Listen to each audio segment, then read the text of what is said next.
Sa kaugnay na balita, higit 170 Pilipino naman mula sa scam hub sa Myanmar ay ligtas nang naiuwi sa Pilipinas kanina madaling araw.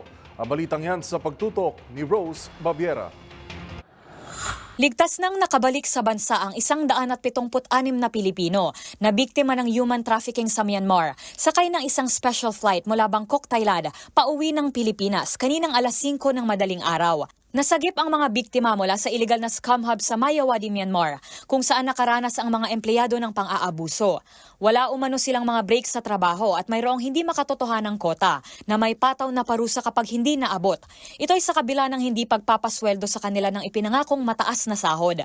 Naging matagumpay ang repatriation, buhat ng mga shuttle visit ni DFA Immigration Affairs Undersecretary Eduardo Jose de Vega sa Myanmar at Thailand na nagtulak sa kooperasyon mula sa otoridad sa mga bansa na masigurong mapapauwi sa bansa ang mga Pilipino. Nauna nang mapauwi ang 30 pang mga Pilipino na HTVS o Human Trafficking Victims kahapon. May mga itinalagang rapid response teams kasama sa eroplano ng mga ire-repatriate na biktima. Gayon din sa Mayawadi at Bangkok para masiguro ang ligtas na pagbabalik bansa ng mga Pilipino.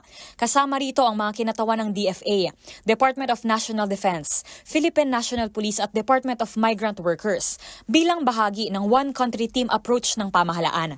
Nakaabang naman ang Department of Health sa kakailanganing tulong medikal ng mga biktima. Makakatanggap din ang mga ito ng tulong pinansyal at legal assistance mula sa DMW at OWA at tiniyak na may aasahan silang trabaho sa pagbabalik bansa para makapagsimula muli sa pamamagitan ng reintegration program ng pamahalaan. Nangako naman ng gobyerno na patuloy ang effort nito sa pagbibigay proteksyon sa mga Pilipino abroad at pinaalalahanan ng lahat na maging maingat at siguraduhing sumailalim sa proper deployment procedures ng iba't ibang ahensya ng gobyerno kapag aalis ng bansa upang magtrabaho abroad. Para sa MBC TV Network News, ito si Rose Babiera ng DZRH TV. Una sa Pilipinas, una sa Pilipino.